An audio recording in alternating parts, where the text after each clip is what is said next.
올해 대입수능 출제 경향과 난이도를 가늠할 수 있는 수능 첫 모의평가가 치러졌습니다.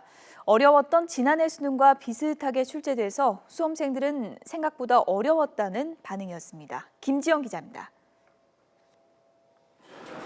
전국 2천여 고등학교와 학원에서 치러진 올해 대학 수학능력 시험을 위한 첫 모의평가. 재학생과 졸업생 등 모두 60만 수험생이 응시했습니다.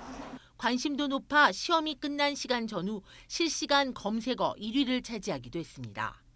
이번 시험을 주관한 교육과정평가원은 지난해와 같은 출제 기조를 유지했다고 밝혔습니다. 교육과정을 충실히 이수한 학생들은 문제를 해결할 수 있을 정도의 수준으로 출제를 한다는 데 방점을 두고 있고요. 전년도 출제 기조를 유지하는 데 입시업체들도 어려웠던 지난해 수능과 비슷한 수준의 변별력을 보인 것으로 분석했습니다. 과목별 체감 난이도는 다소 엇갈렸습니다. A병에서 공통시험으로 바뀐 국어는 생소한 유형의 문제가 출제돼 수험생들이 어려움을 겪었을 것으로 보입니다. 지문의 구성 방식이 좀 다소 변화가 좀 나타났고요. 특히 문법 문항들이 좀 다소 좀 어렵게 출제되었던 경향성들이 좀 엿보이고 있다고 하는 것을 학생들이 눈여겨볼 필요가 있습니다. 새 교과 과정으로 출제된 수학은 지난해와 비슷한 수준으로 출제한 것으로 분석됐습니다.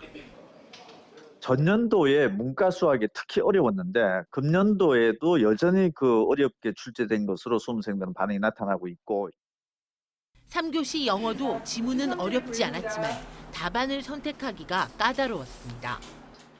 실제 EBS 연계가 굉장히 70% 정도로 충실히 출제되어서 실제 학생들이 지문을 읽는 데는 크게 문제가 없었을 것으로 보이는데요. 이제 문항 1, 2, 3, 4, 5번 중에 굉장히 매력적인 오답이 굉장히 많이 숨어 있었기 때문에 반면 올해부터 필수 과목이 된 한국사는 평이한 문제로 출제됐습니다.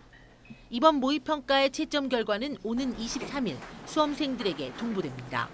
전문가들은 모의평가가 중요한 시험이긴 하지만 점수에 연연하기보다는 학습 계획을 세우고 달라진 입시에 대비해 전략을 재점검하는 게 필요하다고 조언했습니다.